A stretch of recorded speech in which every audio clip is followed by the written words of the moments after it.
All right, good morning. So here we are sitting in the Jeep before we start our day, and just looking out. It's a really nice day today. Not a cloud in the sky. I just wanted to remind you guys that this is called Off the Hip because everything I do is just going to be when I have a moment to make a video. I'm not going to prep, I'm not going to edit videos, I'm not going to do a bunch of practice for these things and scripts. And basically, because a lot of people don't do that because they don't have the time, and I don't do it because I don't want somebody to miss something I got to say because I didn't have the time to prep up and practice for it because I don't really have that much time. I'm still in my journey, still reaching my goals. You know, there's a lot of things that I could be doing right now, but like I said, I've got a plan and I'm following my plan right now. Somebody's plan might go a lot quicker. Somebody's plan might even take longer than mine for whatever it is they got planned. But let's get back to it. So we got our foundation starting to build, concrete starting to dry. You got some good rebar in there. You've read a couple books now, and you've made a commitment to yourself, and you've said, hey, this is my life, I control it, and I'm gonna do this. Another thing is, your dream isn't everybody else's dream. I know Les Brown says that all the time, you know, people aren't gonna see what you see, but it's true. And I think we've already kind of talked about this, but your dream isn't somebody else's dream. Now, when you hold yourself accountable and you want to, profess your dream to somebody or an idea, that's a good thing because then it kind of holds you accountable because down the road, they're going to say, so how did that go? So in a way, it's just an extra thing to say, oh man, I remember telling all these people I was going to do this. That's not something you want to have to talk to yourself about every day, but it's a good little reminder, that you go, hey, I did say I was going to do this. If that's all you got left in the toolbox, aren't you going to be glad you had it? So another thing is, just because somebody else didn't make it doesn't mean you can't make it. Everybody's different. There may be something that you do, some little niche that you do that makes it work. Even if they say, well, I've got all the experience in the world doing this. Trust me. If it's your dream, make it happen. If you've got to stop and switch gears, maybe even back up a little bit to go down a different path, keep your eyes wide open, your ears open, and your feet on the ground. And make sure there's some ass hanging in the wind, because if it ain't got wind on it, that means it's sitting in the dirt. So just remember, not everybody's going to have a good opinion about what you got going on, or they're going to care what you got going on. So tell some people your ideas if you want to, if you think that's what you are going to use for an extra tool in the toolbox. Or don't tell anybody at all if you don't want the negativity. There's going to be a lot of positive people that are going to support you. They may not have an idea in the world of what's going on, what you're talking about. But, if it's your thing, it's your thing. Remember that. And the only goal not achieved is when somebody stops. Now, it doesn't mean we can always control situations. Maybe you wanted to go work for a company that is ran by a single owner and he dies or she dies and the company's no more. Switch gears. Go for a different company. Remap your goals. So, here we are. We're finally got our foundation, heads above water, and we can finally start mapping out a goal list. Okay? We feel strong. We feel like, our commitment to ourselves is good. We're not going to falter. We know that every day is our decision, our choices, and we said, hey, we're going to make this work no matter what. We control it. So, I used to not read a lot of books because I thought, well, I read a lot of just regular stuff. I don't need to necessarily read a book. But in recent years, I have read a lot of books, and or read and listened. I listen to a lot of Audible books. And if you're thinking, well, Audible's expensive, it's $15 a book, or go to YouTube. YouTube has almost all the same books for free. You might have to scroll for a minute, and but you know what? YouTube has a lot of books on it. There's a lot of the same books. Just go on there, listen to them. If you don't have premium, you're gonna have ads. Not a big deal. They'll have most books.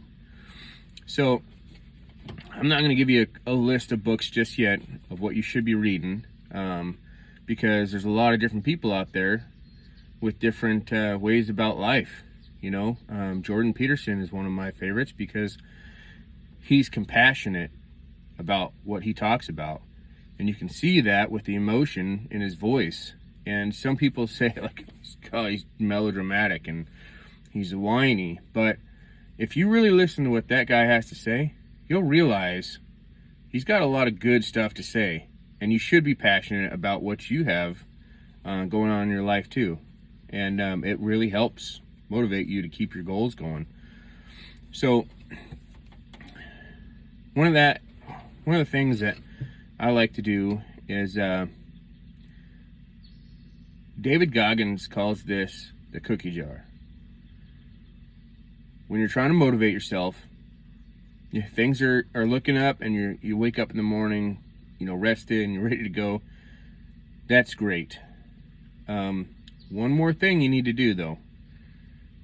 On days that you don't feel like getting up, you need to reach in that toolbox, pull some more things out, and say, what do I got today that's going to motivate me to get up other than my goals? Because sometimes our goals aren't strong enough to overcome, tiredness and fatigue, and maybe your body's sore, and you had a crap day yesterday or the whole week before, and today is going to be a tough one too. This is when David Goggins calls this the cookie jar. When it's in the suck, this is the opportunity that you've been given to rise above that. You can reach into that cookie jar, pull out a cookie that says it's go time, and you can go. You're not going to sit, you're not going to lay down, you're not going to go back to bed. If you got to take 2 showers, drink 2 cups of coffee, whatever it takes, now is the opportunity to win, because it's a given. You've got one tactical advantage, and that is the fact that you're tired. You're sore. You're unmotivated. Those are tactical advantages because you already know. So reach in that cookie jar. Know that this is when everybody else is failing right now. Everybody's giving up. There's a lot of people that are saying, oh, the heck with it. I'm not going to get up today. I'm going to sleep in an hour and miss out on dreams. Every minute that you do that is a minute you take away from your goal. You got to make up that minute. So it's okay to take little rests. And I wish I could tell you that you can rest as long as you want, but sometimes, even just a breather is too long. It doesn't mean you're not going to be able to keep on the path of your goal. You're just being stagnant. So take a breather, but don't make it very long. Pain doesn't last forever. Every situation doesn't last forever. If you're not locked up in a jail cell for life, then you still got time to do what it is you got to do. And take a breather. Reach in a cookie jar. Pull out some motivation. Know that this is the time when it counts the most. This is where everybody else has failed. And if you win the day, you're going to be successful in whatever it is you choose to be successful with. All right? If you want to be a billionaire CEO of a huge company, you're going to be able to do it. A lot of people pick, early ages to do things, and a lot of people pick late ages to do things, and they still become successful no matter how much age you have. If you want to be the best apple picker in the orchard, don't say that one too fast. So you could do that. It doesn't matter what you're wanting to do. If you get up and you take that advantage and you get after it, you're going to be successful. Don't get up in the morning and feel like you're going to lose. Get up in the morning and start that, get that basal glenoid going. Get it pumping in the right direction. Create positivity. Glass half full. All right? All you got to do now is keep adding to that glass. Get up. Say, I'm going to do this today. Look outside. Find one reason immediately that you got to get up. Okay? Cat's puking on the floor. Everybody, I don't know anybody that doesn't just get up and run for that, right? All right. That is something you got to use. Tactical advantages here, right? So, if it's an alarm clock, you know, I mean, tell somebody that you're going to text them in the morning by 6 a.m. You know, somebody you know is already up. It's going to help hold you accountable. You know, do things like that. Every day I go on Facebook and I post accountability for my goals, my physical goals. And I tag some people in there that are either going through the same thing I'm going through and need accountability, or I know will hold me accountable. Now, that's not necessarily in the fact that I'm depending on them, but I know if I don't go on there every day, do my exercise, and then post, you know, not, hey, I went to the gym, but post accountability and tag those people, they're gonna say, hey, what's up, you know, what's going on? So it's just one thing to think about. Find some way to hold yourself accountable. You got a tactical advantage. You already know you're tired. You already know you're sore. You already know how the day is going to go. So it's up to you to figure out how you're going to perceive that, how you're going to handle that, and, you know, reach into that cookie jar. Okay? Read the book. David Goggins, Can't Hurt Me. He's got other books, but right now, just read that one. Get your mind solid. Go back to it if you've already read it. Read some parts of it that you really liked. Remind yourself that you have the mental strength to do this. He uses his mental strength to get over physical disabilities, you know, and fatigues and things like that. You can do that same thing for anything. So remember, ball's in your court. You have your tactical advantages, and stay tuned, because after this, the next videos are going to start talking about what to actually do on how to pick a goal and how to execute those. Stay strong.